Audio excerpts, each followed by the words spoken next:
اور حضرت علی رضی اللہ تعالیٰ عنہ بھی نہیں چاہتے تھے خلافت کی بیعت لینا، لیکن آخر کیا کرتے؟ کیا وہ امت کو بغیر خلیفہ کے چھوڑ دیتے؟ حضرت زبیر سے کہا گیا، انہوں نے نہیں مانا، رد کر دی بات۔ حضرت طلحہ سے کہا گیا، انہوں نے نہیں مانا۔ حضرت علی سے کہا گیا، اب عشرہ مبشرہ میں سے یہی تو تھے نا، لہذا انہوں نے تسلیم کر لیا، خلافت ہو گئی۔ لیکن اس کے بعد جو خانہ جنگی ہوئی ہے، اس خانہ جنگی کے نتیجے میں نوٹ کر لیجئے کہ 1,00,000 کے قریب مسلمان ایک دوسرے کی تلواروں اور نیزوں اور برچھیوں اور تیروں سے ختم ہو گئے، ہلاک ہو گئے۔ یہ ہماری تاریخ کا تاریک ترین باب ہے۔ 5 سال، 4.5 سال حضرت علی کی خلافت کے اور 6 مہینے حضرت حسن کی خلافت کے رضی اللہ تعالی عنہ۔ اس سے کیا ہوا کہ ایک طرف تو اسلام کی جو توسیع ہو رہی تھی، تھمتا نہ تھا کسی سے سیل رواں ہمارا، وہ سیلاب رک گیا، انٹرنل سیبوٹاج ہو گئی نا، اب تو اندر ہی آپس ہی میں اگر دست و گریبان ہو گئے تو باہر اب کیا توسیع کرتے ہیں، وہ توسیع کا عمل رک گیا۔ اور یوں سمجھیے کہ جیسے ٹرک اگر کبھی چل رہا ہو، بھرا ہوا ہو، لوڈڈ، اور وہ چڑھائی چڑھ رہا ہو، تو اگر کہیں موشن ٹوٹ جائے، ٹرک کو رکنا پڑے، تو ڈرائیور کے جان پر بن جاتی، اس لیے کہ اس کو دوبارہ سٹارٹ کرنا، اور جبکہ وہ چڑھائی پر ہے، انکلائن پر ہے، آسان کام نہیں ہوتا، خطرہ ہوتا ہے وہ پیچھے جو ہے وہ نہ جائے۔ اور پہاڑی علاقوں میں آپ کو معلوم ہے ذرا پیچھے چلے جانے کا مطلب جو ہے بہت خطرناک جو ہے نتیجہ نکل سکتا ہے۔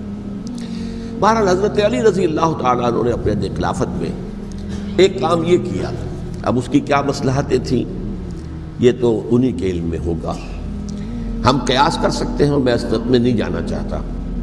ابھی تک خلافت کا مرکز تھا مدینہ منورہ، حضرت ابوبکر، حضرت عمر، حضرت عثمان، وہیں جہاں حضور صلی اللہ علیہ وسلم رہے تھے اور جہاں پر کہ حضور مدفون تھے۔ لیکن حضرت علی نے اپنا مرکز جو ہے وہ کوفہ بنا دیا۔ اچھا، اس کی ایک ظاہری وجہ یہ سمجھ میں آتی ہے کہ اسلام کا جو پھیلاؤ ہو گیا، حضرت معاویہ صحابی ہیں، کاتب وحی ہیں، مدینہ منورہ بہت جنوب میں اور بڑے حضور کے برادر نسبتی ہیں، صالح ہیں، ام حبیبہ بہن ہے ان کی، جو حضور کی زوجہ محترمہ ہے۔ مشرقی راستہ جا رہا ہے ایران کو، عراق، ایران بلند ہے، لیکن کے اندر تو ہے وہ، ہم انہیں خلفائے راشدین میں شامل ایران، خراسان اور ہندوستان، اس لیے کہ ان کا جو وہیں سے شمال کی طرف خلافت کو اختیار کرنا یا حکومت اختیار کرنا، یہ قبائلی عصبیت کی بنیاد پر مغربی تھا، افریقہ کو مشورے کی کنٹرول بنیاد کرنا جو شمالی افریقہ کو بھی آسان تھا۔ غلطی ہر ایک سے ہو حضرت علی نے کوفہ کو اور آپ رائے رکھ سکتے ہیں، لیکن کسی صحابی کی نیت پر کہ سبائیوں کا بھی مرکز وہی بن گیا۔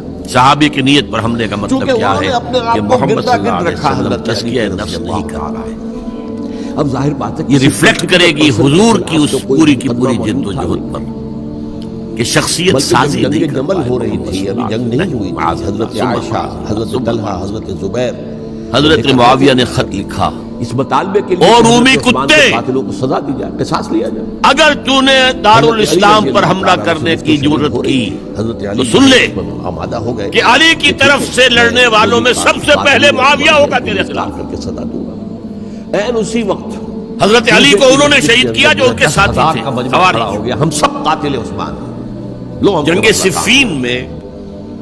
اور انہوں نے کیا کیا، جاتے ہی جنگ چھیڑ دی۔ حضرت معاویہ کے کہنے سے عمرو بن العاص رضی اللہ تعالیٰ عنہ نے قرآن مجید جو ہے نیزے پر اٹھا ایک دیا رات میں 10,000 مسلمان شہید، کہ لڑائی بند کرو، جن میں 2 عشرہ مبشرہ، قرآن کو حکم بنا لو، جو قرآن فیصلہ کر دے وہ ہمیں قبول کرے، تم بھی کرو۔ تو یہ صورت تھی، سبائیوں نے گھیراؤ کیا حضرت علی کا خیال یہ تھا رضی اللہ تعالیٰ عنہ، یہ چال حضرت معاویہ دعوے دار نہیں تھے خلافت کے، قتل اور انہوں نے صرف ایک روکا دعویٰ تھا، اور وہ یہ تھا کہ عثمان کے قاتلوں کو گرفتار کرو، یا خود سزا دو یا ہمارے حوالے کرو، ہم اس سے قصاص لیں گے۔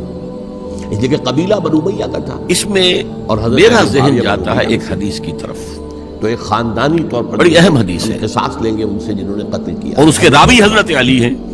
لیکن یہاں ظاہر بات ہے کہ حضرت علی رضی اللہ تعالیٰ عنہ، حضرت علی فرماتے ہیں کہ حضور نے فرمایا انہا ستکون فتنۃ، ہاتھ مضبوط کرو ان تاکہ قریب میں ایک بہت بڑا ان کے فتنہ خلاف برپا کوئی کام ہوگا۔ کر سکوں۔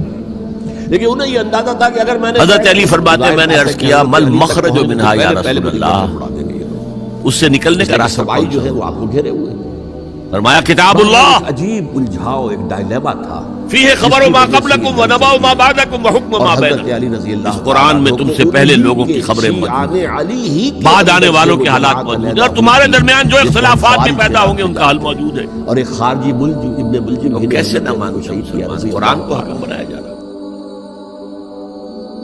بہرحال اس کے نتیجے میں جو بھی ہوا ہے یہ اب تاریخ کا معاملہ ہے، میں اس کی تفصیل میں نہیں جانا چاہتا. مسئلہ حل نہیں ہو سکا، لیکن حضرت علی کی خلافت جو ہے ان کے ہاتھ پر بیعت ہو گئی تھی، وہ چلی، لیکن 4.5 برس سوائے خانہ جنگی کے اور کچھ نہیں ہوا.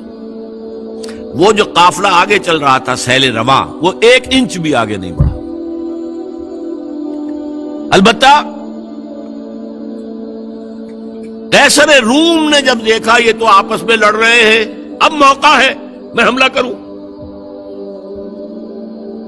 چونکہ وہاں قریب ترین تو حضرت امیر معاویہ بیٹھے ہوئے تھے نا، شام میں، شام سے ملحق تھا نا آگے قیصر. حضرت معاویہ نے خط لکھا، او رومی کتے، اگر تو نے دارالاسلام پر حملہ کرنے کی جرت کی تو سن لے کہ علی کی طرف سے لڑنے والوں میں سب سے پہلے معاویہ ہوگا تیرے خلاف. لہذا اس نے جرت نہیں کی. بہرحال حضرت علی کو شہید کرنے والے تھے ایکسٹریمسٹ جو خود ان کے اپنے ساتھیوں میں سے تھے. انہوں نے کہا وہ کہاں حکم کیوں مانا؟ ان الحکم الا للہ، اللہ کے سوا کسی کا حکم نہیں، قرآن حکم نہیں ہے، کیوں مانا تم نے؟ اور اگر مانا تھا تو اب حکم کے بعد کیوں نہیں مانتے؟ چھوڑ دو خلافت. بہرحال یہ کہلاتے ہیں خوارج، جنہوں نے بغاوت کی ہے حضرت علی کے ساتھیوں میں سے. ان میں سے 3 نے بیٹھ کے طے کیا، یہ 3 جو در حقیقت بڑے شخص ہیں، یہ اس وقت امت جو ہے ان کی وجہ سے اس مشکل میں پڑی، ان تینوں کو قتل کر دو. فلاں دن صبح فجر کی نماز کے وقت ایک شخص وہاں جائے گا، ایک شخص وہاں جائے گا، ایک شخص وہاں جائے گا، اور فجر کی نماز میں قتل کر دو. ابن ملجم آیا، حضرت علی پر وار کیا، وار کاری ثابت ہوا. باقی 2 حضرت معاویہ اور حضرت عمرو بن العاص، ان میں سے ایک تو اس روز فجر میں آئے نہیں کسی وجہ سے، اور دوسرے پر جو وار پڑا وہ اوچھا وار تھا، وہ کھاری وار نہیں تھا. حضرت علی شہید. اس کے بعد حضرت حسن کی خلافت ہوئی 6 مہینے. لیکن اب جب جنگ کا معاملہ ہوا تو حضرت حسن نے دستبرداری اختیار کر لی، حضرت معاویہ کو تسلیم کر لیا خلیفہ. حضرت معاویہ صحابی ہیں، کاتب وحی ہیں، حضور کے برادر نسبتی ہیں، صالح ہیں. ام حبیبہ بہن ہے ان کی، جو حضور کی زوجہ محترمہ ہیں. ان کا مقام بہت بلند ہے، لیکن ہم انہیں خلفائے راشدین میں شامل نہیں کرتے، اس لیے کہ ان کا جو خلافت کو اختیار کرنا یا حکومت اختیار کرنا یہ قبائلی عصبیت کی بنیاد پر تھا، باہمی مشورے کی بنیاد پر نہیں تھا. لیکن 20 سال تک ان کا دور حکومت ہے، اور کوئی خون ریزی نہیں، کوئی غارت گری نہیں، کوئی اختلاف نہیں، کوئی بغاوت نہیں، کوئی جھگڑا نہیں. مدبر اس درجے کے تھے. اب آئیے آخری سٹیج آئی. حضرت معاویہ کو مشورہ دیا گیا. مغیرہ ابن شعبہ ایک بزرگ صحابی تھے کہ دیکھیے جناب امیر، مسلمانوں میں اختلاف ہوا، 4.5 سال 5 سال خانہ جنگی رہی. اب اگر پھر معاملہ آپ کے انتقال کے بعد ایسے ہی چھوٹ گیا تو اختلافات ہوں گے، جھگڑے ہوں گے، مختلف دعوے دار سامنے آئیں گے، جنگیں ہوں گی، پھر دوبارہ جو ہے فساد ہو جائے گا. آپ کسی کو نامزد کر دیجیے. اور پھر مشورہ دیا اپنے بیٹے یزید کو نامزد کر دیجیے. حضرت معاویہ ریلیکٹنٹ رہے، لیکن اس کے بعد انہوں نے مان لیا اور فیصلہ کر لیا. یہاں میں چاہتا ہوں کہ بات سمجھ لیں اچھی طرح. اس معاملے میں اگر آپ حضرت معاویہ کی نیت پر شک کریں گے تو مجھے آپ کے ایمان پر شک ہو جائے گا. نیت پر نہیں، غلطی ہو سکتی ہے. صحابی ہیں. نیت غلط نہیں تھی. نیت کیا تھی؟ اور میں سمجھتا ہوں 100% درست تھی کہ اب اتنا پانی گزر چکا ہے پل کے نیچے سے وقت کے دریا میں کہ بارے صحابہ سب رخصت ہو چکے. اب اکثریت 9 مسلموں کی ہے. عصبیتیں بھی ہیں، قبائلی عصبیتیں ختم تو نہیں ہوئی. لہذا جب تک کوئی قبائلی عصبیت پیچھے نہیں ہوگی حکومت کے، حکومت نہیں چل سکے گی. یہ ابن خلدون کا لفظ ہے، عصبیت، کوئی چیز جو جوڑے آپ کو. تو دینی عصبیت اب کمزور پڑ گئی ہے، اس لیے کہ حضور نے جن کو تربیت دی تھی وہ اب گئے، اکثر و بیشتر گئے. اب اگر ایسے ہی چھوڑ دیا گیا اور کوئی قبائلی عصبیت پشت پر نہ آئی تو پھر خانہ جنگی ہوگی. 5 سال تک ہوئی. اس بنا پر انہوں نے اسے صحیح سمجھا. آپ اختلاف کر سکتے ہیں، صحابہ کی رائے سے اختلاف ہو سکتا ہے، لیکن آپ ان کی نیت پر شک نہیں کر سکتے. بہرحال واقعہ کیا ہے تاریخی اعتبار سے کہ یہ 10ویں سال میں نامزد کر دیا یزید کو اپنے بعد خلیفہ کے لیے، ولی عہد. اس وقت تقریباً سب نے بات مان لی سوائے 5 افراد کے. وہ 5 افراد بہت اہم تھے، بہت اہم. ابو بکر اہم ترین آدمی تھے، ان کے بیٹے عبد الرحمن ابن ابو بکر. عمر نمبر 2 تھے عبداللہ ابن عمر. زبیر عبداللہ ابن زبیر. عباس عبداللہ ابن عباس. اور حسین ابن علی. حضرت حسن کا انتقال ہو گیا تھا. اہل تشیع کا کہنا یہ کہ زہر دیا گیا، واللہ عالم، میں کچھ نہیں کہہ سکتا. میں کوئی تاریخ کا محقق اس معنی میں نہیں، میں موٹی موٹی باتیں جانتا ہوں. بہرحال انتقال ہو گیا تھا.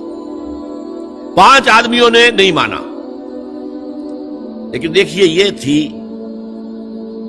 تدبر کی بات حضرت امیر معاویہ کی. کوئی دباؤ نہیں ڈالا، کوئی جبر نہیں کیا، کوئی کسی کو نقصان نہیں پہنچایا کہ نہیں مان رہے تو یہ کر دیں. نہیں، دیکھیں گے جب وقت آئے گا. جب وقت آیا حضرت معاویہ کے انتقال کے بعد، اب ایک صاحب جا چکے تھے، حضرت عبد الرحمن ابن ابی بکر فوت ہو چکے، اب 4 رہ گئے. 3 عبادلہ، عبداللہ ابن عمر، عبداللہ ابن عباس، عبداللہ ابن زبیر، ایک حسین ابن علی رضی اللہ تعالی عنہم اجمعین. جب بیعت ہو گئی یزید کی تو اب ان کے درمیان اختلاف ہوا. یہ بات اچھی طرح سمجھ لیجئے، تاریخی حقائق، موٹے حقائق کو چھوڑ کر باریکیوں میں جب پڑھتے ہیں تو معاملہ غلط ہو جاتا ہے. موٹے حقائق کو سمجھیے. 2 ایک طرف ہو گئے، 2 ایک طرف ہو گئے. عبداللہ ابن عباس کی رائے ہوئی کہ اگرچہ یہ غلط کام ہوا ہے، یہ قیصر و کسریٰ کی سنت پر عمل ہو رہا ہے، لیکن یہ ایسی بڑی بات نہیں ہے کہ خون ریزی شروع کر دی جائے اور امن و امان ختم ہو جائے. یہی بات عبداللہ ابن عمر کی ہو گئی. یہ 2 تو ایک جا ہو گئے. مصلحت کہہ لیں جو بھی سمجھے، لیکن نیت پر حملہ نہیں کر سکیں گے آپ. دیانتاً انہوں نے یہ سمجھا کہ اب جب کہ ہو گیا معاملہ تو ٹھیک ہے. حرام مطلق تو کہیں نہیں لکھا ہوا قرآن کے اندر کہ بیٹا نہیں ہو سکتا، کہیں نہیں لکھا ہوا. بہرحال ان 2 کی رائے یہ ہوئی کہ اگرچہ کام غلط ہے لیکن اتنا غلط نہیں ہے کہ اس کو چیلنج کیا جائے اور اس سے جو ہے خانہ جنگی شروع ہو جائے اور فساد شروع ہو جائے. 2 کی رائے یہ ہوئی کہ نہیں، we have to challenge it come what میں. عبداللہ ابن زبیر، حسین ابن علی رضی اللہ تعالی عنہما یا عنہم. تو یہ 2 علیحدہ. ان 2 میں اب اختلاف ہوا. عبداللہ ابن زبیر کی رائے یہ تھی کہ یہی مقیم رہو مکے میں، حجاز میں، مکے اور مدینے میں، یہاں سے ریزسٹنس موومنٹ ہم شروع کریں گے، کیونکہ یزید کی خلافت تو دمشق میں تھی، بہت دور. حضرت حسین کو خطوط آ رہے تھے کوفے سے. کوفہ حضرت علی کا صدر مقام رہا تھا. اور جن سبائیوں نے فتنہ پیدا کیا تھا حضرت عثمان کے خلاف وہ بھی وہیں آباد تھے. انہوں نے خطوط کا تاطا باندھ دیا, آپ آئیے ہم آپ سے بیعت کریں گے اور کھڑے ہوں گے اور مقابلہ کریں گے اور اس یزید کی حکومت ختم کریں گے. ڈاک کے تھیلے بھرے ہوئے. حضرت حسین نے فیصلہ کیا کوفے جانے کا, بہت روکا. عبداللہ ابن عباس بہت ان سے بزرگ تھے عمر میں, اور ویسے بھی ایک اعتبار سے نانا تھے, ایک اعتبار سے پڑدادا تھے. حضرت عبداللہ ابن عباس حضور کے چچا داد بھائی تھے تو نانا ہو گئے کہ نہیں؟ حضور نانا تھے کہ نہیں؟ اور حضور کے چچا تھے حضرت عباس, ان کے بیٹے ہیں. تو اس اعتبار سے حضرت علی رضی اللہ تعالیٰ عنہ کے کیا ہو گئے؟ چچا. بہرحال میں کچھ گڑبڑ کر رہا ہوں اس وقت. وہ دوڑتے جا رہے تھے کہ حسین خدا کے لیے مت جاؤ, خدا کے لیے مت جاؤ, یہ کوفی تمہارا ساتھ نہیں دیں گے. الکوفی لا یوفی, کوفی وفا نہیں کرتا وعدہ. اور خدا کے لیے اگر جانا ہے اپنے گھر والوں کو یہاں چھوڑ دو. بس حضرت حسین پر رضی اللہ تعالی عنہ جو ایک کیفیت تھی, انہوں نے سب باتوں کو نظر انداز کیا. وہاں ہزاروں لوگوں نے مسلم بن عقیل جو حضرت حسین کے نمائندے کی حیثیت سے پہلے گئے تھے, ان کے ہاتھوں پر بیعت کیا. وہ خطوط آ رہے ہیں تو اور بھی بات پختہ ہو گئی. ابھی راستے ہی میں تھے کہ پتہ چلا کہ ابن سیاد گورنر بن کر آیا ہے, اور اس نے جو وہاں پر تشدد کیا ہے اور ڈنڈا برسایا ہے, سب بیعت توڑ کے گھروں میں چھپ گئے. اور مسلم بن عقیل جو ہیں وہ بے یار و مددگار شہید بھی کر دیے گئے. حضرت حسین نے ارادہ کیا کہ واپس ہو جائے مدینے کی طرف. اب مسلم بن عقیل کے بیٹے جو ہیں وہ عرب کی ایک غیرت ہے, ایک آنر جسے آج کل کہتے ہیں, ہم اپنے باپ کا بدلہ لیے بغیر نہیں جائیں گے. اور حضرت حسین کی شرافت اور مروت, یہ لوگ میرے ساتھ آئے تھے نا, میرا ساتھ دے رہے تھے, اب میں ان کا ساتھ کیسے چھوڑوں. بہرحال وہ حادثہ فاجعہ ہو کر رہا, اور اس میں سب سے بڑا سبب جو بنا ہے وہ میں چاہتا ہوں جس کی طرف کسی کی نگاہ نہیں گئی. افسوس یہ ہے کہ میرا اس پر جو کتابچہ ہے سانحہ کربلا وہ آؤٹ آف پرنٹ تھا. کوشش تھی کہ آج یہاں وہ پیش کیا جاتا, مختصر ترین, لیکن آپ دیکھیں گے کہ کلیئر ہو جاتی ہے ہسٹری. 2 کتابچے ہیں. شہید مظلوم, میرے نزدیک مظلوم ترین شہید حضرت عثمان رضی اللہ تعالی, اور سانحہ کربلا, بہت بڑا سانحہ, اس میں کوئی شک نہیں. حضرت حسین کے صبر اور مصابرت اور استقلال اور شجاعت یہ مثالی ہیں تاریخ کے اندر. اپنے سامنے جو ہے اپنے ایک ایک کر کے چراغ گل ہو رہے ہیں, خاندان سارا ختم ہو رہا ہے, خیر خار بچے شہید ہو رہے ہیں. وہ تو ایک بچہ بیمار تھا, حضرت علی بن حسین زین العابدین رحمت اللہ علیہ, وہ بچا ہے. لیکن اصل میں شرافت اور مروت جو ہے وہ بسا اوقات اپنی شرافت کی وجہ سے مار کھا جاتی ہے. حضرت حسین سے میرے نزدیک یہ ایک اسٹریٹجک مسٹیک ہوئی کہ جب کوفیوں کا لشکر سامنے تھا تو وہاں کھڑے ہو کر ایک ایک کا نام لے گا, فلاں ابن فلاں کیا تم نے مجھے خط نہیں لکھا تھا, اے فلاں ابن فلاں کیا تم نے مجھے خط نہیں لکھا تھا. سب کے راز فاش کر رہے ہیں. اور دیکھو یہ میرے پاس یہ تھیلے بھرے ہوئے تمہارے خطوں کے موجود ہیں, تم نے مجھے بلایا اور میں آیا. یہ بات تھی جس کی بنا پر اب ان کے لیے کوئی چارہ نہیں تھا کہ انہیں شہید کر دیں, ورنہ تو یہ ہمارا بھانڈا پھوڑ دیں گے جا کر یزید کے پاس, تو ہماری کھالیں کھنچ جائیں گی. یہی وجہ ہے کہ حضرت حسین نے 3 آفرز کی. مجھے واپس مدینے جانے دو, نہیں. مجھے یزید کے پاس جانے دو, نہیں. مجھے کہیں اسلامی سرحد پر بھیج دو, میں وہاں پر کافروں سے جنگ کرتے ہوئے زندگی ختم کر لوں گا, نہیں. Here and now بیعت کرو.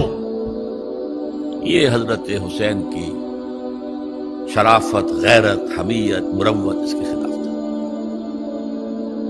لہذا انہیں شہید کیا گیا اور پھر خیموں کو آگ لگائی گئی. یہ نوٹ کیجئے کیوں لگائی گئی. اگر تو یہ غصے اور انتقام میں اور وینجینس میں ہوتا تو حضرت علی بن حسین زین العابدین کو بھی شہید کرنا چاہیے تھا، نہیں کیا.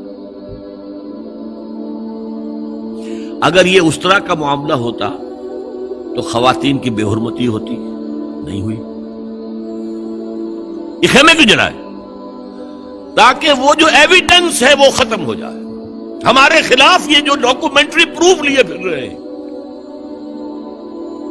خیمے جلیں گے اور یہ تھیلے بھی جل جائیں گے اور یہ خود بھی جل جائیں گے اور ہم بچ جائیں گے. یہ ہے میرا تجزیہ. بہرحال اس میں کوئی شک نہیں کہ تاریخ انسانی کے عظیم حوادث میں سے وہ ہے، اور میرے نزدیک حضرت حسین رضی اللہ تعالیٰ عنہ کا اختلاف کر سکتا، جو چاہے کرے. حضرت حسین سے اختلاف کرے اور اتفاق کرے حضرت عبداللہ ابن عمر، عبداللہ ابن عباس کے ساتھ، تب بھی ٹھیک ہے. اور اگر حضرت عبداللہ ابن عباس اور عبداللہ ابن عمر سے اتفاق کرے اور حضرت حسین